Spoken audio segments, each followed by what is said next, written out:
Um, and so I want to start just by orienting us with likely that you may know somebody in the room, but maybe not everybody. So welcome, my name is Lynne Woehrle. I have many hats that brought me here today. One of them is that I am a parent in a multiracial family. One is that I helped to found Tosa Together, and I'll be telling you more about that. I am also an educator. I'm a college professor. I teach sociology at Mt. University. So I'm all about conversation and learning and education, especially learning from each other. I'm a member of Bethel Bethany United Church of Christ, and the UCC is probably one of the sponsors of this event. So the Tosa Together story, and I'm going to keep this really brief. And I think it would depend on which member of Tosa Together you ask. You might hear from it a little bit differently. Joanne's been a founding member as well, so she may want to add a couple of ideas about the experience. So let me just say, let's tell you a little bit of who we are. Right now, we are mostly white, though not exclusively white. We're a mixed group from a racial standpoint. We're more mixed racially than we are gender. We're almost exclusively women. Men show up every once in a while to our events, but the heavy lifters so far have been maybe 8 women that have met together since last summer. We are a mix of women who are white, biracial, and black. I'd say most of us would fall in, especially if you think globally, we're economically privileged, educated, and professionals. So in many ways, we're very reflective of Wauwatosa. The data, if you're interested, you can actually have a report on my iPad. I love data, just like Reggie Jackson and I were talking earlier. I love data. But the data on Wauwatosa, you saw a little bit of it this morning. Anyone remember what Wauwatosa's graph? 90% white. This is 2010. I found some 2012 data in preparation for this workshop, and it's changed by maybe 1%. But very, very, very white in its composition. I came to live in Tosa. I moved to Milwaukee for my job at Mt. Mary. I had mostly grown up in mixed racial communities, Philadelphia, Detroit, Chicago, New York City area. And when I moved here, I first lived as a renter. It was also in Wauwatosa, but a more diverse section. And then, you know, with the white privilege that I have, my husband and I looked around. We fell in love with a particular house. We didn't think so much about the geography because that's part of the privilege. Right? We didn't need to ask some of the questions, and I should have probably been asking questions. That said, we love our neighborhood. Fabulous neighbors. We've built a real sense of community. And so for several years now, it's been on my to-do list to build my connections with people who, like I, want to see Wauwatosa grow in its cultural, ethnic, racial diversity, because I think a community that is diverse is more appealing to me, it's more valuable, it's more interesting to live in. And so the idea for Tosa Together, it wasn't called it at the time, that was the name we came up with as a group. But what motivated me were a couple of things. For me, personal, and Sadie, similar story. We have 2 children. We have 3 children, 2 of whom we've adopted, and both of the children we've adopted. One is biracial, one is African American. It's going to be up to the young man who's biracial to decide, so I often talk about him that way. But right now, he would identify himself as African American, and that's his choice. And so that's a huge commitment, and it gets, as you said, it gets bigger almost every day as they grow up. And we too have contemplated, you know, do we move to a different neighborhood? There's a part of me I mean, the kids adore the neighborhood. It's grounding. And part of me was like, well, why just move? Why not help to change where I am? And so I started to create as many connections as I could of other people in Tosa. I know lots of people in Milwaukee, but I need to find some more people in Tosa who shared my vision for Wauwatosa. And as I was doing that for a number of years and keeping these lists and connecting and asking people, who do you know? And a lot of times I was asking Latina and African American people I know, who do you know lives in Tosa, right? So I can begin to connect these boundaries. Who are you connected to? Whether those folks that were connected to were white or black or Latina, it didn't matter, but I wanted to know, who do you know in Tosa? Do you have anyone to recommend? Who can I connect to? So creating my own personal network was really important. Then I was very much aware of the racial tensions in Mayfair Mall for many years. I had students, I teach students who have been poorly treated in many stores in Wauwatosa, who've been stopped by police officers in Wauwatosa. I have friends who come to visit me and get stopped by police officers in Wauwatosa. And so it kept building up inside of me. Then in 2015, Wauwatosa was having its usual Tosa Fest and put up orange fences all around Tosa Fest. And when I read that that's what was going to happen, I decided not to go. And I didn't just decide not to go, I decided to write to my alderman, who's a dear friend of mine, and tell him why I wasn't going, and to the mayor, and tell her why I wasn't going to go to Tosa Fest this year. And I said, I don't know what your intention was in putting up those barriers, but it doesn't speak well for the community. And then I kind of polled a bunch of my friends, and I said, what do you think it means? And everybody kept coming back and saying, they're scared of black people coming to the Tosa Fest, something like that. And so whether or not that was the motivation, that was the perception that everybody had. And that mattered so much to me, that my community was putting off a perception like that. Then in 2016, Jay Anderson, Jr. was shot in Madison Park, less than a mile from my house. And the next morning, when I read this news, and I heard that, so the next morning after it happened, I read about it, I heard about it, and I saw a lot of chatter about it on Nextdoor, social app in the neighborhood. And so I wanted to know more, and I wanted to reach out to the family, because it was Wauwatosa, it was my neighborhood, it's almost in my backyard. And so, because I have connections, I contacted my alderman and the mayor, and I said, do you know how to reach them? No. And if you know how to reach them, and I said, no, I was asked you first. So that became sort of a quest for me to figure out how to connect with the family so that I could, just say, I'm sorry. I'm sorry, and it hurts. And it hurts that this happened in this neighborhood and in this town. And as the days went by, I got increasingly frustrated with the lack of response and the lack of public statement from the leadership in Wauwatosa. And then I began to meet other people who felt the same way. One who I already knew, Ann Hyde Camp. We knew each other for a long time, but we didn't know we were both working and feeling this way on this particular case. And so we came together, we talked about it, and we decided we need to do a letter writing campaign. So we did an email campaign to try to put pressure last August to the chief of police, to the city administrator, and to the mayor. The mayor was the only one who responded to us, maybe because she knew us both. And then after that, when that email campaign kind of fell flat, we said, okay, we need more people. A lot of people did. We need connections, we need networks. So that's when we called as many people together that we could think of that we knew who shared some of these ideas, and we called for a meeting. And of course, a meeting doesn't fit everybody's schedules, so the folks who could come came. Joanne came to that, and that sort of set off, and that night we just kind of shared, just open sharing. What concerns you about racial justice issues in Wauwatosa? And there were lots of different concerns, but every single person was feeling a lot of pain over the Jay Anderson case. A lot of pain, a lot of questions.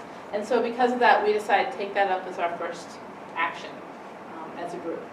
And by then, Ann and I had already met his parents, his fiance and her mother live in Wauwatosa, just a few blocks from Madison Park, and we had been creating connections with them.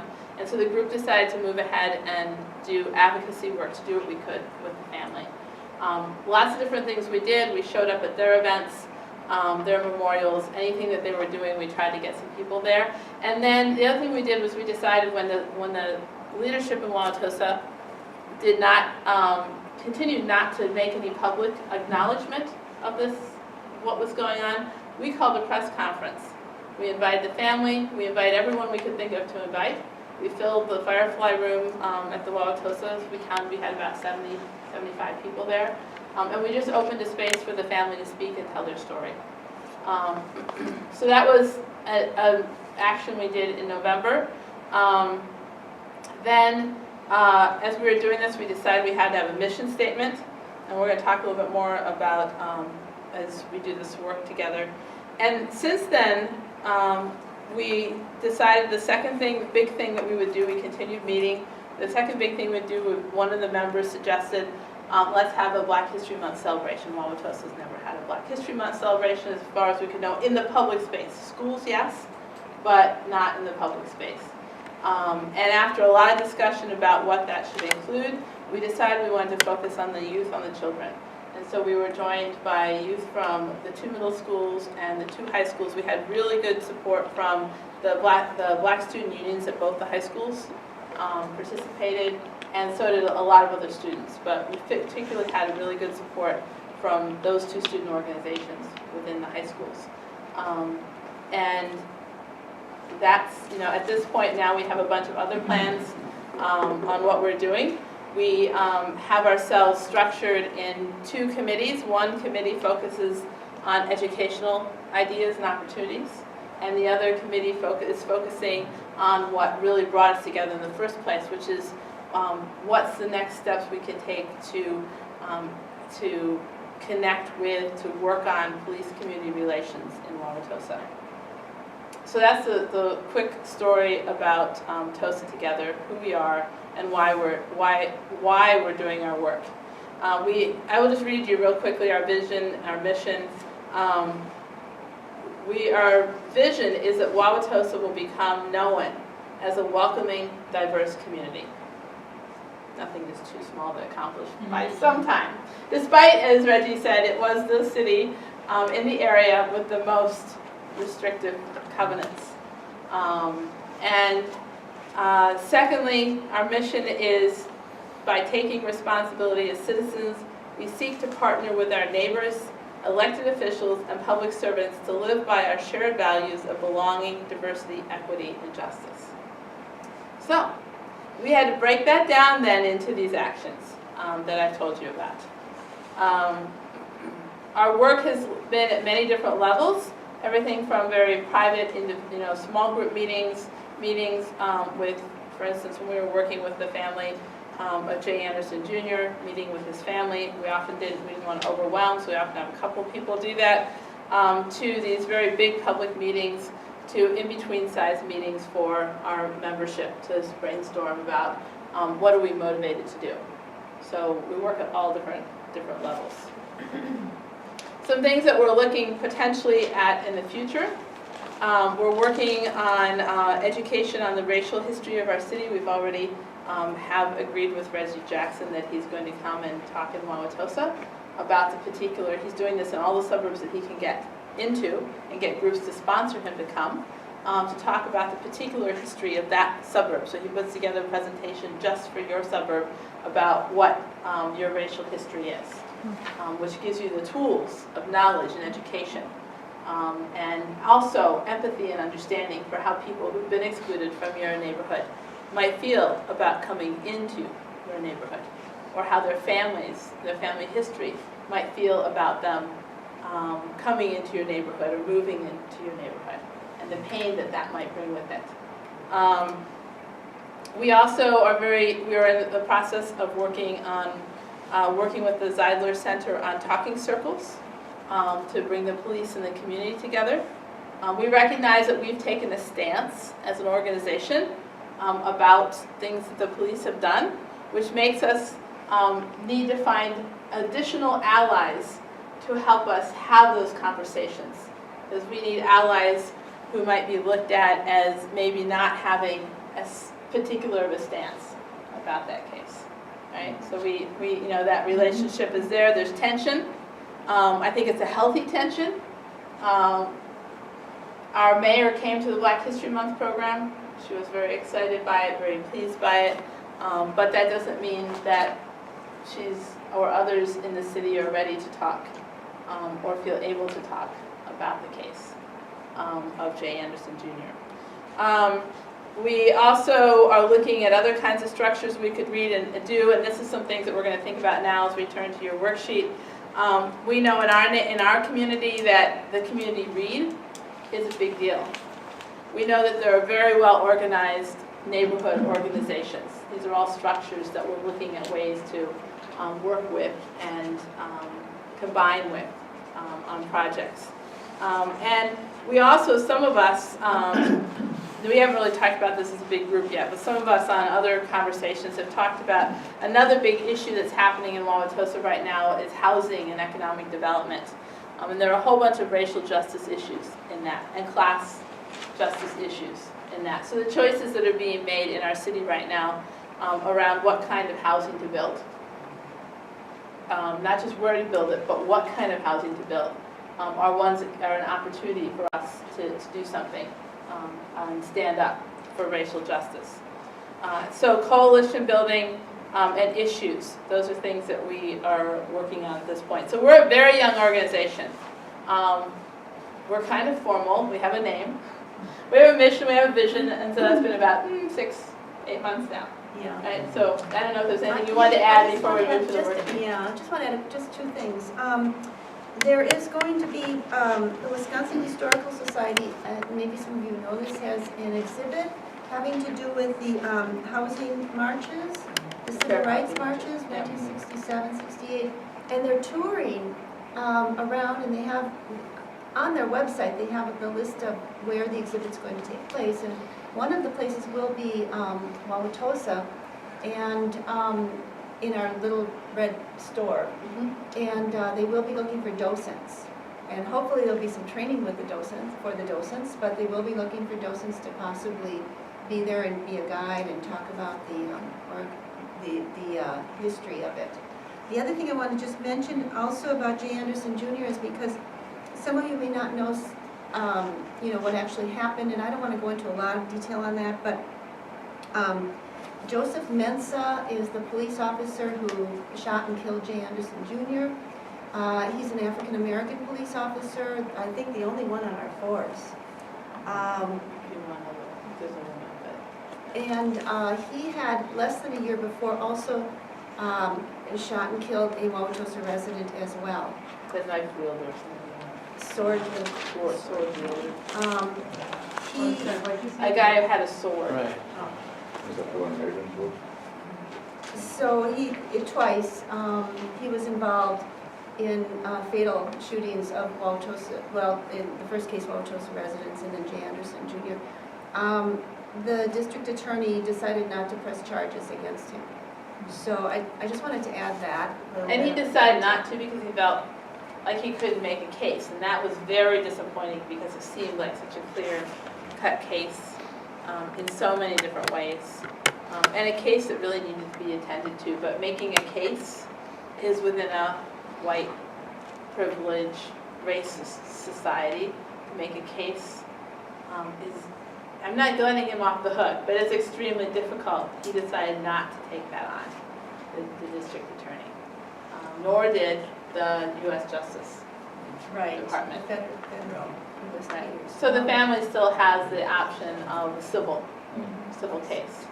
And one of the things I would say that in your program for today, there is a mention that on the first anniversary, the 24th, it's actually the 23rd of June is the first anniversary, but the 24th there will be a big event. They don't know exactly what time yet, but we'll certainly be letting folks And know. that's in the program, you said? Yeah. And yeah. on the 23rd of each month, since June, there's been a balloon release. The family has sponsored a balloon release at Madison Park, and it's really, it's very moving, and some prayers are said, and some, remembrance of Jay, and the balloons go up, and it's really pretty. So if anybody ever wants to participate in that, it doesn't take long, we're not there very long, but it's just a really moving experience. And the family always appreciates having Yes. other folks there, residents of Wauwatosa. As an organization, because you are working with civil folks and stuff like that, in that membership, is that really to say that we want TOSA members who are TOSA voters, who have a voice in TOSA decisions?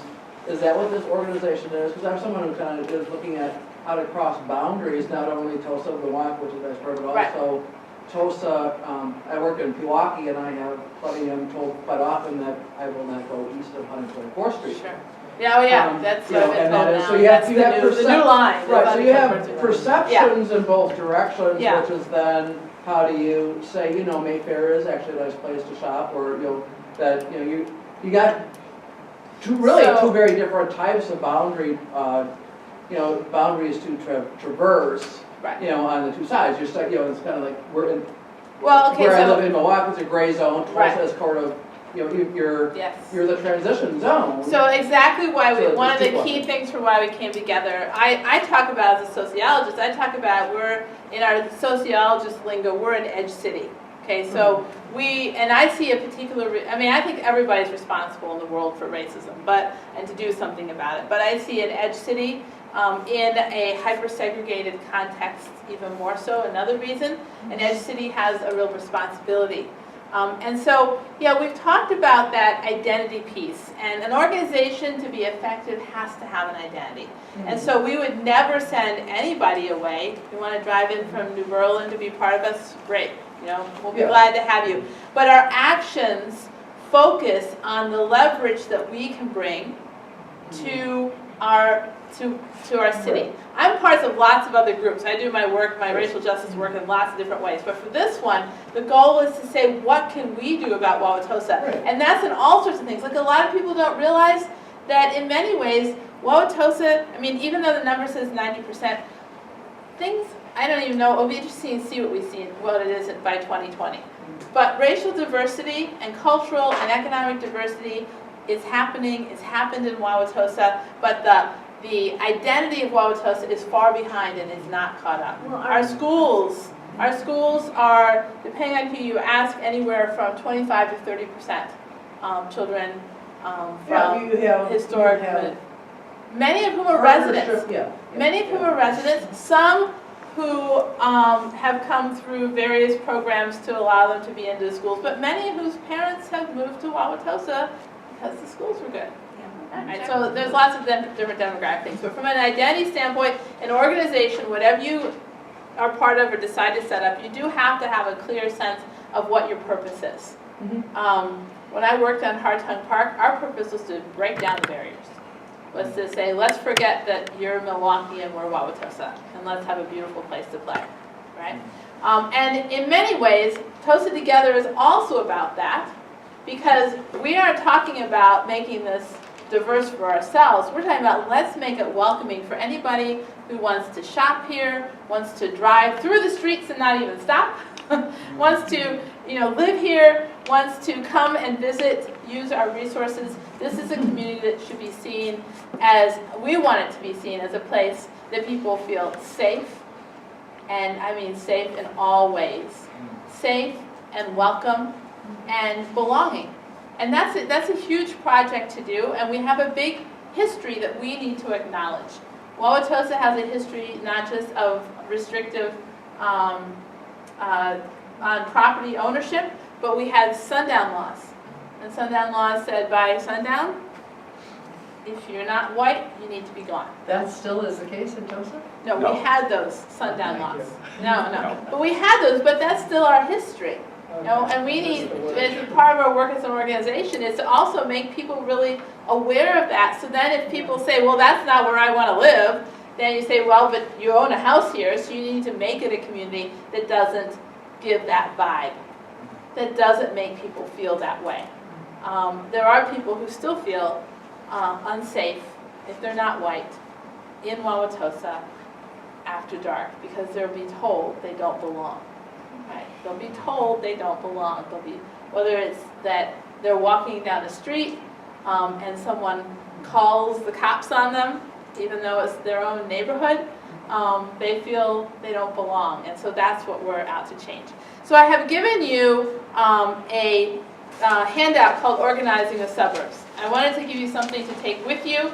And the rest of the time, until we have to, a couple minutes before we have to break, where we'll do some sharing, we're going to be working pairs, small groups. I'll be calling you, try this, come back. The goal here is for you to think about if you were part of an organization like Tosa Together, if you were starting your own group, if you just wanted to talk with other people, maybe you don't want a formal organization, what are some of the things that you could be doing action-wise to make the community that you live in more welcoming? So the first thing is under the first heading, I suggest that one of the things you need to do, maybe some of you have done more of this, others have done less, is to know yourself. What are your spheres of influence? Meaning, who do you know? Who can you reach out to? If you want to be connected, what are your possibilities? Okay? And don't, you got to think creatively and extensively, like, where do you shop? Where do you get your groceries? Where do you connect with people? Where do you get your car worked on? These are all people in your spheres of influence and your connection, right? And these are folks that you can reach out to, that you can learn from, and that you can ask questions of. What do you really like about your city or town? Because one option is to move to a new place. Nothing against that, lots of people do. Sometimes that's what you have to do if it's the right thing for your family. But sometimes you don't have that ability, or that option. So if where you are, we've talked about, we also love the Menominee River, and we live right off the Menominee River, and we like, the sound of the water and things like that. So we poll our kids and say, you want to go? Should we move into this neighborhood? Like, no, we love our house. But what do you like about your city or town? So I've had lots of times where I struggled with the identity of thinking, I always grew up in urban areas, and here I am living in the suburbs by half a block. I don't want to be a suburbanite. I don't like being a suburbanite. So if I don't like being a suburbanite, then maybe the new term is exurb, that's not any better, for the suburbs that are right on the edge, exurb, or urban herb. So I'm like, if you don't like your suburb, then you got to either you leave it or you make it something that's worth liking, right? And what have you noticed or heard about race and racial injustices in your town? And I left it really open because I thought, well, maybe we'll have people from all different suburbs. So find a partner and just take a couple minutes for each of you. It won't be a long discussion. Pick something off of this first, just under the know yourself. We'll get to the next headings in just a moment. But just share with somebody either about your spheres of influence or something that you like about your city or town or something that you've noticed about racial injustices. If you all talk at once, nobody will hear anybody else.